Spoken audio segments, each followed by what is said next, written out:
Assalamualaikum warahmatullahi wabarakatuh. Bismillahi walhamdulillah wal khairu wa syarru bimasyiatillah.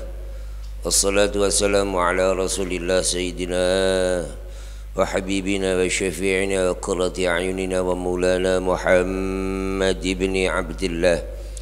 La hawla wa la quwwata illa billah. Amma ba'du. قال الله تعالى في القرآن الكريم أعوذ بالله من الشيطان الرجيم وذكر فإن الذكرى تنفع المؤمنين صدق الله العظيم. Yang sama-sama kita hormati dan kita muliakan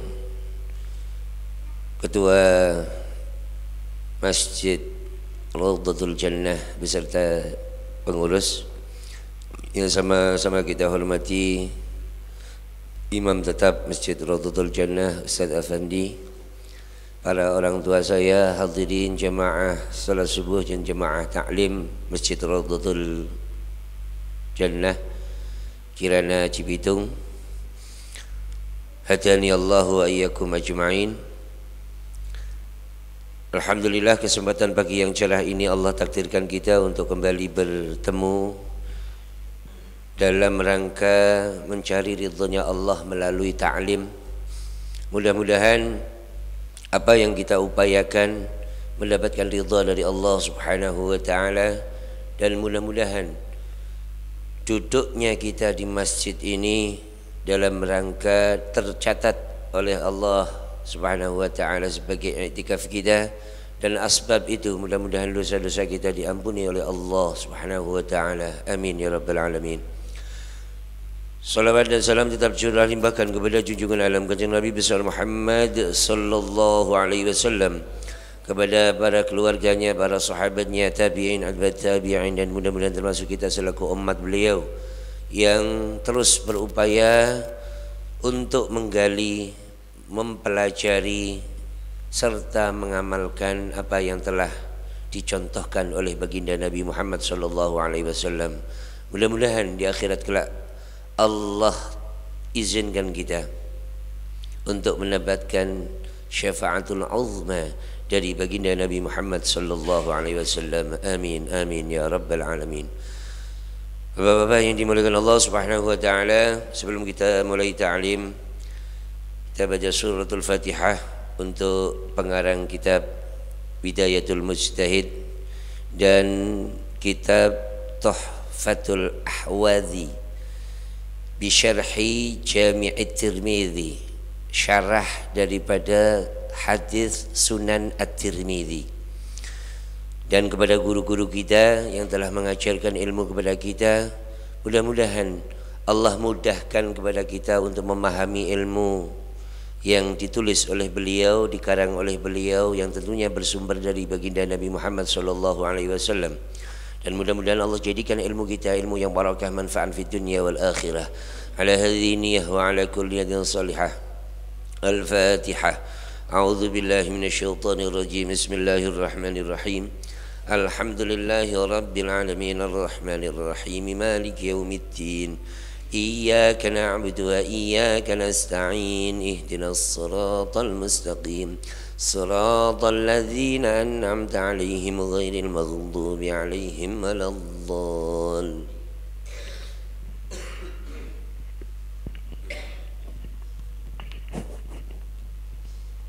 Mohon maaf saya pakai masker karena agak flu gitu, bukan gaya-gayaan. Bapak yang dimuliakan Allah Subhanahu wa taala, pada pertemuan kali ini akan kita pelajari tentang masalah syarat-syaratnya azan. Ada beberapa hal yang dibahas dalam kitab ini oleh Ibnu Rushd. Beliau memberikan beberapa pertanyaan sebelum nanti akan kita coba pelajari, kupas sedikit tentang ilmu hadis supaya kita faham. Di luar sana biasanya yang ditanyakan itu hadisnya sahih atau tidak. Nanti akan kita pelajari sehingga, dan bagaimana pendapat-pendapat para ulama berkaitan misalnya hadis itu dhaif. Termasuk kitab ini Ini adalah saya punya kitab Sunan Abi Dawud yang ditakhrij, yang diseleksi oleh Imam Albani, supaya Bapak paham siapa itu nanti Albani, kemudian apa hubungannya dengan Rashid Ridha, dan apa hubungannya dengan Muhammad Abdullah bin Wahab. Kalau cukup waktu nanti akan kita bahas insyaallah. Ada beberapa pertanyaan yang diajukan oleh Ibnu Rushd dalam kitab Bidayatul Mujtahid. Hal min syurutin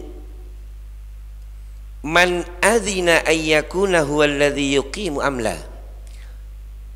Secara gampangnya begini, apakah orang yang azan itu kudu qomat? Kudu yang qomat juga? Jadi orangnya yang sama. Bagaimana hukumnya kalau orangnya beda? Jadi pertanyaannya adalah antara azan dan qomat. Satu, orangnya sama.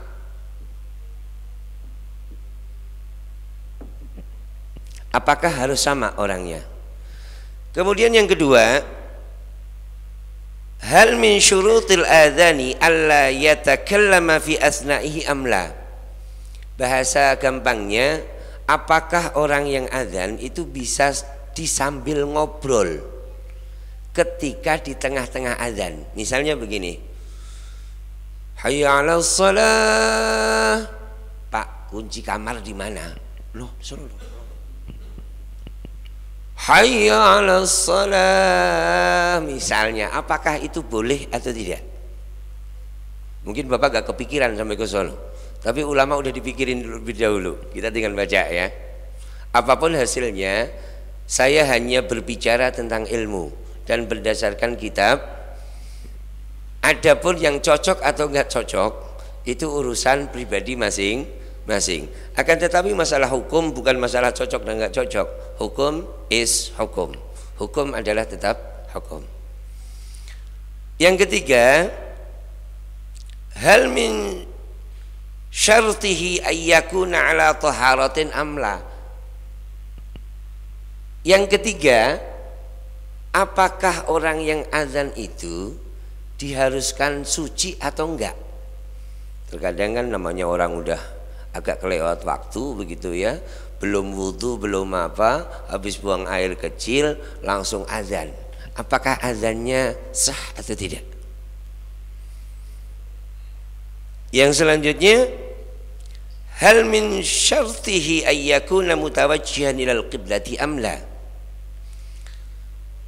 Apakah orang yang azan itu harus madhep kiblat atau enggak?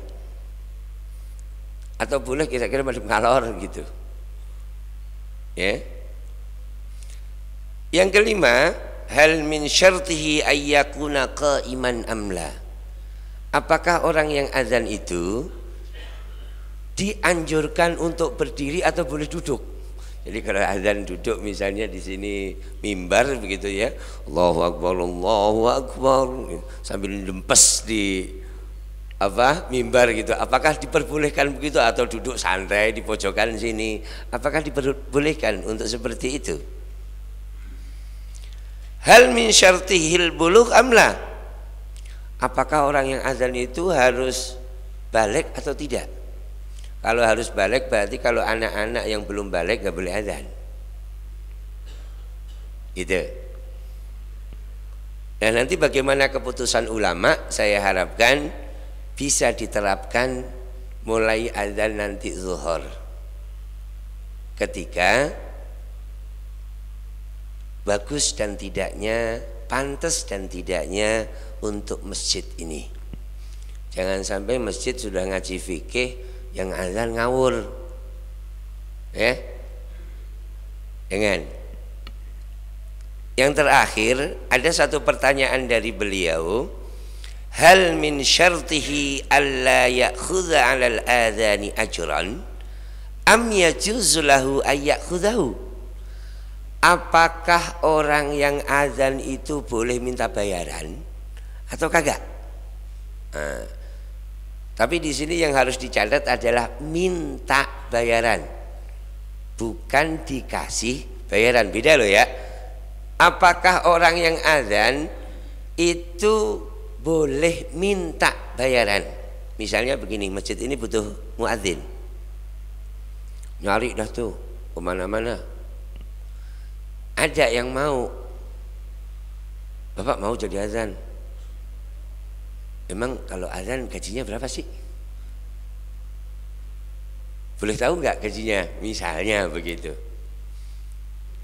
Sebulan sih nggak banyak, gopek. Misalnya. Kemudian orang yang ditawarin itu nawar, tambahin gak cepet. Itu kan berarti minta. Nah, apakah diperbolehkan seperti itu? Bapak-bapak yang dimuliakan Allah Subhanahu wa taala,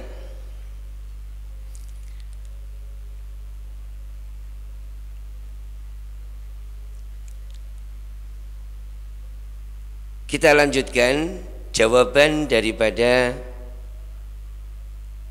pertanyaan-pertanyaan tersebut. Beliau meneruskan, wasababu fi dzalika annahu warada fi hadza haditsani muta'aridhani. Sebab daripada perbedaan-perbedaan itu adalah adanya dua hadis yang berlawanan. Ahaduhuma, salah satu di antara kedua hadis tersebut adalah hadis Sudai, ataitu Rasulullah sallallahu alaihi wasallam falamma kana awanu subhi amaroni. Jadi pada saat itu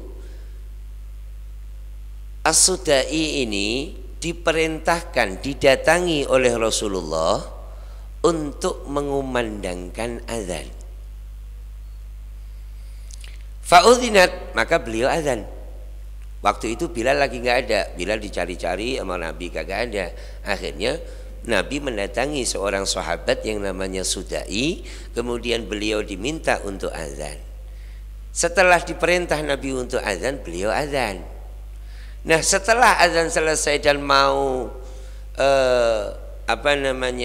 sholat, beliau qomat. Faja'a Bilalun,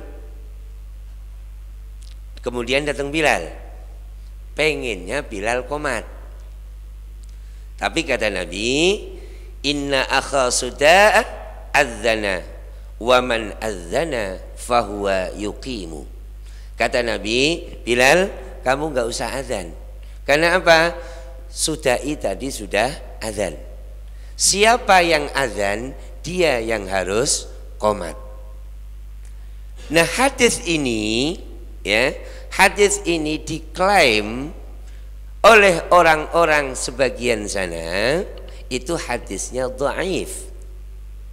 Hadisnya apa? Dhaif. Hadis itu Pak ada 3 macam. Ya.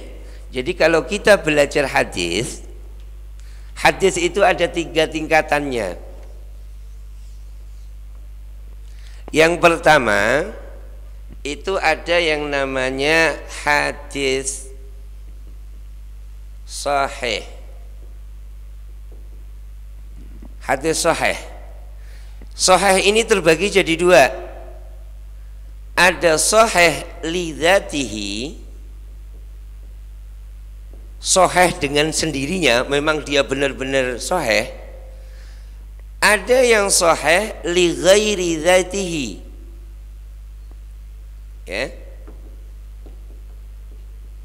li ghairi dzatihi.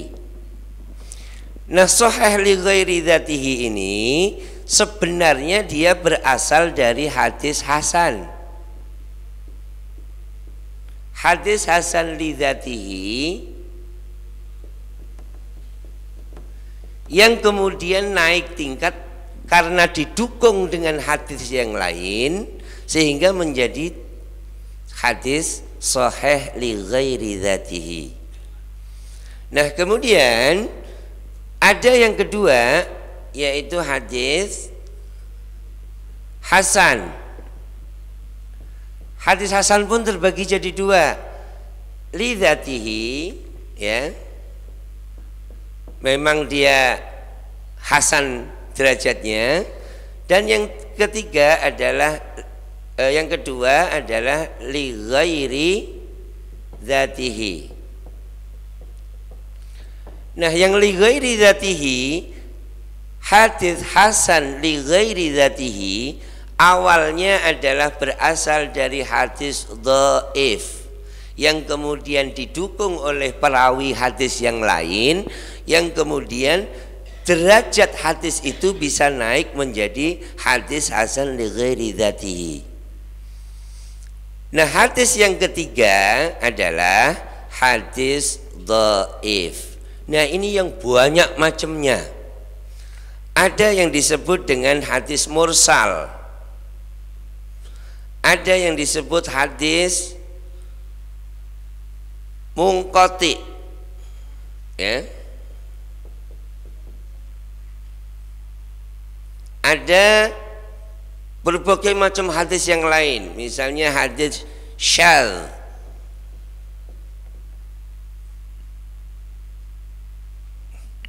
Nah, berbagai macam hal hadis yang lain. Nah, yang tidak diperbolehkan untuk dijadikan sebagai dasar hukum adalah hadis yang keempat, yaitu hadis maudhu. Hadis maudhu ini maknanya adalah hadis palsu. Nah, bagaimana kalau kita menjadikan hadis dhaif sebagai dasar hukum? Ulama-ulama hadis sudah memberikan fatwanya. Ada 3 jenis. Yang pertama, boleh. Jadi hadis dhaif boleh dijadikan sebagai dasar hukum. Ini kata ulama hadis, ya. Mau cocok atau enggak, semua buku-buku tentang pelajaran mustalahul hadis itu hukumnya begini. Bapak nanti tinggal pilih. Yang kedua, boleh dengan catatan.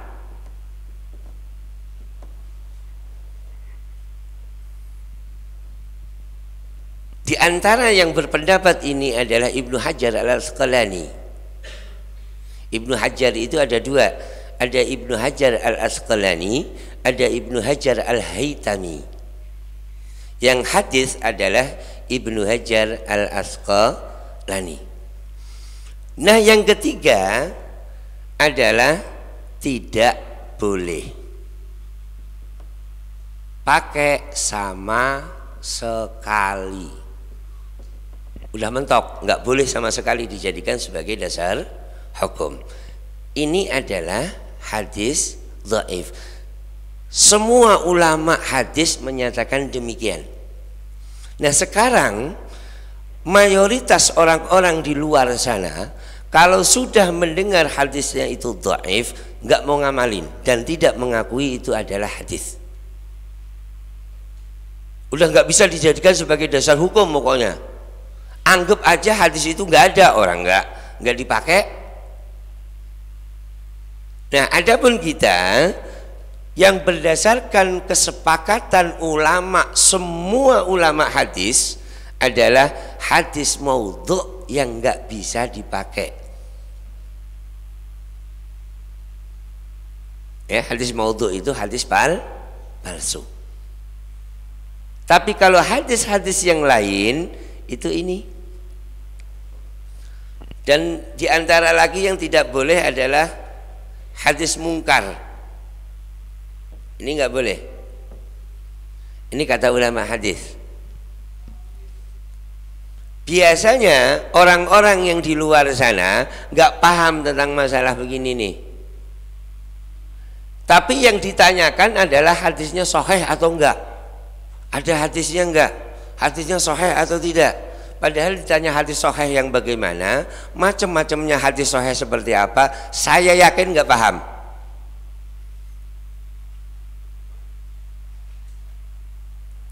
urutannya begini. Dan ini masih banyak lagi hadis dhaif itu. Apakah dari sisi sanadnya, apakah dari sisi matannya, redaksi hadisnya? Karena nanti ada beberapa hadis yang kalimatnya berbeda antara perawi A dan perawi B. Ya. Dan yang kedua yang harus dicermati adalah untuk penetapan hadis dhaif antara ulama A dan B kerap kali berbeda. Kata ulama A hadis itu dhaif. Kata ulama B tidak, hadis itu hasan. Saya kasih contoh. Pak Ustaz tolong baca. Sebelah sini. Sampai sini. Iya.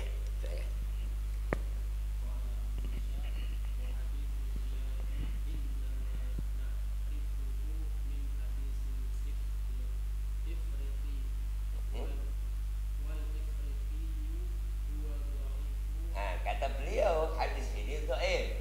Terus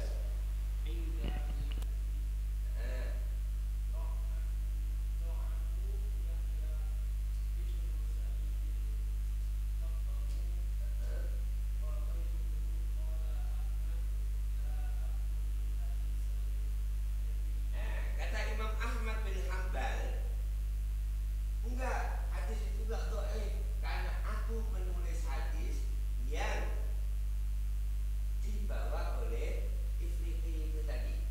Nah, artinya di sini sudah ada satu perbedaan. Makasih. Saya hanya ingin membuktikan saja bahwa untuk mempelajari satu hadis butuh referensi yang sangat banyak. Penetapan hadis, satu hadis dinyatakan oleh ulama dhaif, belum tentu ulama yang lain menyatakan sama.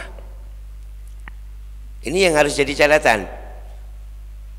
Wah, hadis itu dhaif menurut siapa dulu? Dan ada bukunya. Gitu ya. Nah, Bapak-bapak yang dimuliakan Allah Subhanahu wa taala, ini satu gambaran hadis, ya, satu gambaran hadis yang segini saja mungkin Bapak besok sudah lupa lagi. Ini baru 3 nih hadis dhaifnya. Belum pengertiannya, hadis mursal itu yang seperti apa, hadis munqati itu yang seperti apa.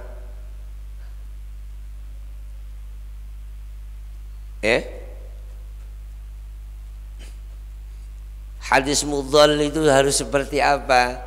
Banyak macamnya, lebih dari 10 kalau yang hadis dhaif ini macamnya. Nah, yang tidak bisa sama sekali adalah hadis maudhu' dan hadis mungkar. Ya, jadi ini yang harus kita pahami sehingga Bapak jangan mudah untuk menilai atau katakanlah ketika hanya membaca 1 atau 2 buku hadis itu dhaif, jangan kemudian mentang-mentang hadis dhaif kemudian tidak bisa diamalkan. Karena menurut ulama ada 3 jenis pendapat ini. Artinya hadis itu dhaif, oke, hadis itu dhaif. Pertanyaannya apakah hadis dhaif itu bisa diamalkan? Jawabannya kan ada 3. Ketika ada yang mengatakan boleh, dan ini ulama, ulamanya ulama luar biasa, ulama hadis. Nah, gelar hadis itu juga macam-macam. Jadi hadis itu punya, pakar hadis itu punya gelar. Kalau kita S1 misalnya sarjana, kemudian S2 master, kemudian di atasnya doktor, di atasnya lagi profesor misalnya. Nah, dalam ilmu hadis itu ada satu gelar, ada beberapa gelar, saya hitung ada 5 gelar. Yang pertama adalah gelar Amirul Mukminin fil hadis, bukan Amirul Mukminin Khalifah Abu Bakar, Umar, Utsman, bukan ya, tapi Amirul Mukminin fil hadis. Ini yang paling mendekati, ya, yang paling mendekati di zaman dengan zaman Rasulullah Shallallahu Alaihi Wasallam dan para sahabat. Di antaranya adalah Imam Bukhari, Imam Muslim, Sufyan Ats-Tsauri. Meskipun Sufyan Ats-Tsauri ini kurang begitu terkenal di dalam hadis, kalau nggak baca buku, beliau lebih terkenal dalam hal mazhab tasawuf, yaitu mazhab tasawufnya Sufyan Ats-Tsauri. Tapi beliau adalah punya gelar Amirul Mukminin fil hadis. Itu Sufyan Ats-Tsauri. Kemudian ada satu gelar lagi di bawahnya, ya, saya catat misalnya ada gelar yang dimiliki oleh muhaddis itu adalah hakim.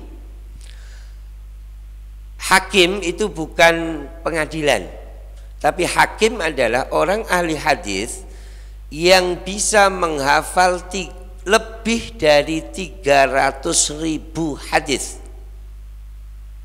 Bayangkan 300.000 hadis harus dihafal, ini dari mana, harus hafal urutan-urutannya.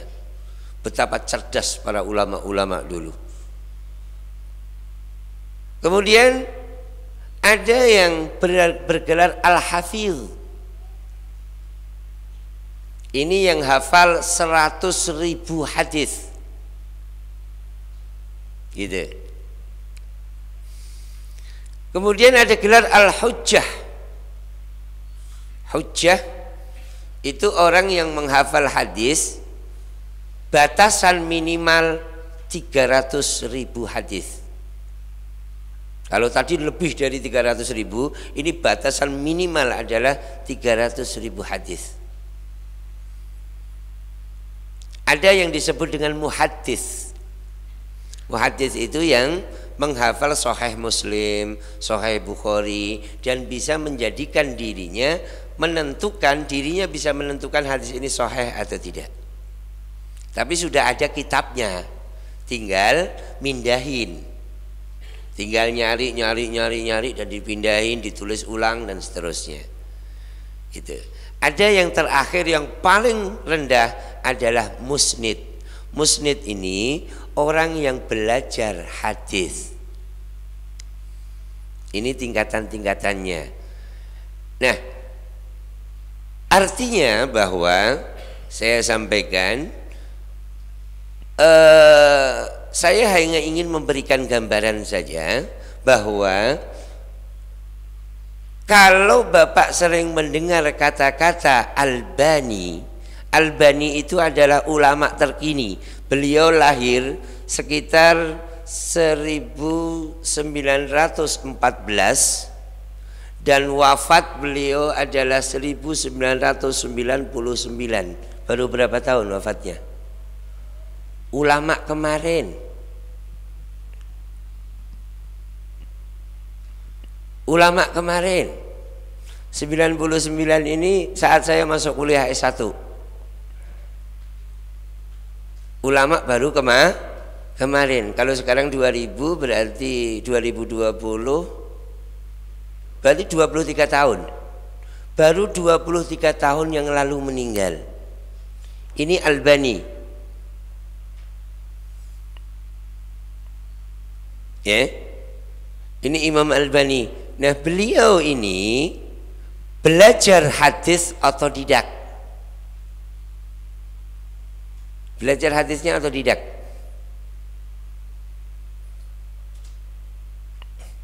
Jadi beliau termasuk ulama cerdas, orang cerdas. Orang cerdas bahkan sempat mendapatkan satu penghargaan, begitu ya. Akan tetapi karena belajarnya otodidak dan beliau ayahnya bermazhab Hambali, bahkan beliau sendiri meninggalkan pendapat ayahandanya. Ini Albani. Jadi Albani ini ulama baru 23 tahun yang lalu meninggalnya. Akan tetapi dari sini kemudian beliau mensortir hadis itu sampai puncaknya adalah mengkritik habis-habisan hadis yang ada dalam kitab Ihya Ulumuddin karangan Imam Ghazali. Dikritik habis. Dikatakan bahwa hadis yang ada di dalam kitab Ihya 99% dhaif. Berarti kira-kira kesimpulannya Albani lebih pandai daripada Imam Ghazali. Makanya beredar di YouTube ulama-ulama mereka menyatakan ketika Imam Ghazali meninggal, beliau sedang membuka dan belajar kitab Sahih Bukhari. Dan itu dijadikan sebagai sebuah argumentasi bahwa Imam Ghazali tidak faham hadis. Apalagi dalam tulisan muqaddimah kitab Ihya Ulumuddin, Imam Al-Ghazali menulis, saya lemah di dalam bidang hadis. Kata-kata saya lemah di dalam bidang hadis itu memiliki dua kesimpulan. Satu, sebagai dalam rangka tawadhu, tidak menyombongkan diri. Tapi masa iya sekelas Imam Ghazali nggak paham hadis? Misalnya ketemu Pak Ustadz Apandi, Pak Ustadz kalau ada waktu mampir ke gubuk kami, padahal rumahnya tingkat 2 tapi ngomongnya gubuk ya.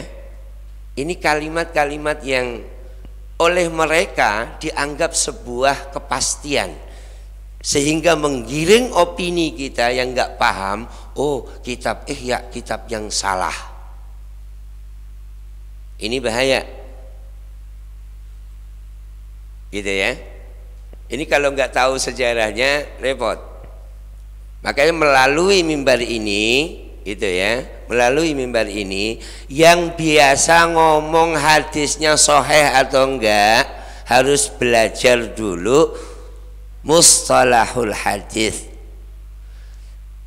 Hampir saya pastikan kalau yang ada di Kirana yang suka ngomong hadisnya sahih atau enggak, saya pastikan dia enggak punya kitab mustalahul hadis, dan saya pastikan dia enggak punya kitab Bukhari Muslim. Andai kata punya pun terjemahan. Saya punya kitab Sunan Abi Dawud yang ditahqiq oleh Imam Albani, dan termasuk kitab Bidayatul Mujtahid ini, sehingga ini pun saya coba. Hadis yang kelima dhaif, tolong dibaca yang paling bawah.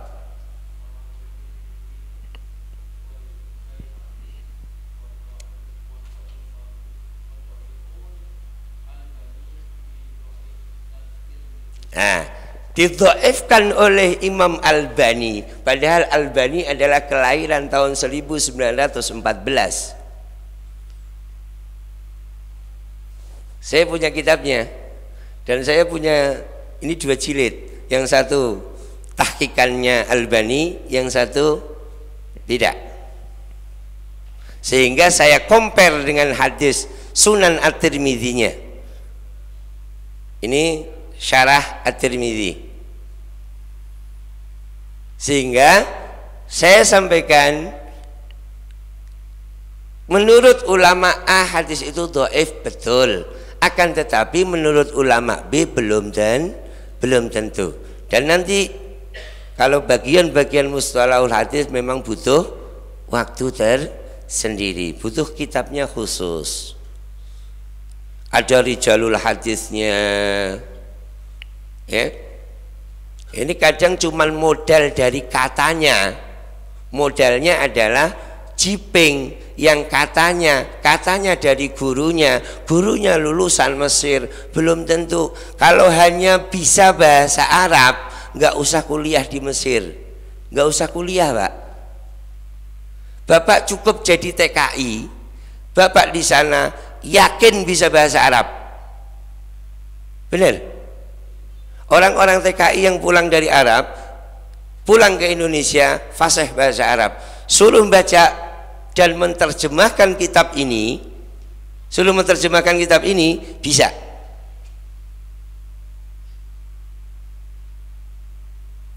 Gitu ya. Jadi saya hanya ingin di masjid ini jangan sampai sedikit-dikit ada hadisnya enggak, sahih atau enggak. Padahal kalau saya tanya, yang ngomong begitu saya suruh duduk di sini, suruh baca kitabnya, saya yakin enggak bakal bisa. Saya yakin enggak bakal bisa. Gitu ya.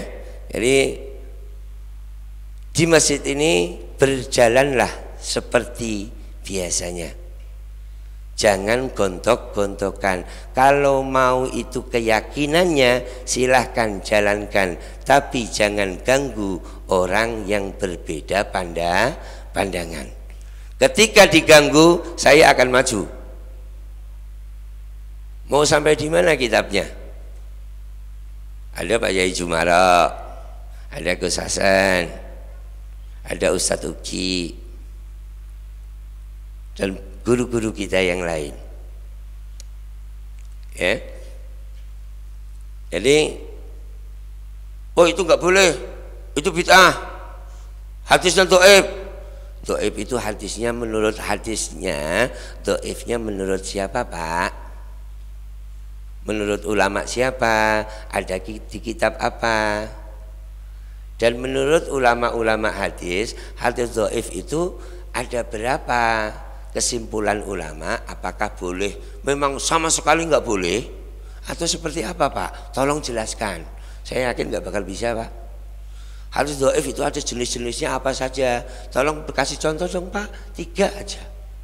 Kalau Bapak kan sudah ada ini, lumayan, ya kan? Gitu.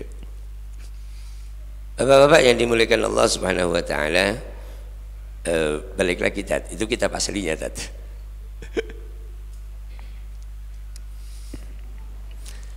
Jadi menurut kitab ini, kitab syarahnya Imam At-Tirmidzi, apakah orang yang azan itu harus qomat? Itu dia yang harus qomat. Menurut kitab ini, berdasarkan pendapat beberapa mazhab fikih, Imam Asy-Syafi'i, Imam Ahmad bin Hanbal menyatakan bahwa yang azan dia yang qomat. Yang azan dia yang qomat. Nah, ada ulama yang lain yang menyatakan, ya nggak apa-apa tuh, masa harus begitu sih. Itu pun didukung oleh satu hadis, anna Abdullah bin Zaid hina uriyal adzan amara Rasulullah sallallahu alaihi wasallam Bilalan fa'adzana thumma amara Abdullah faqama. Ada hadis yang lain yang menyatakan bahwa pada saat Abdullah bin Zaid diajari azan oleh Rasulullah, ini Abdullah bin Zaid suruh azan, sahabat Bilal suruh qomat, gitu. Nah, hadis yang kedua ini pun ditakhrij oleh Albani bahwa hadis ini dhaif. Keren kan? Nah, itu ya.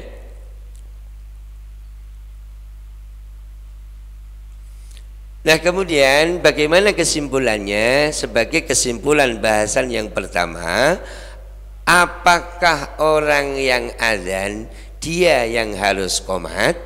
Jawabannya diantaranya dua.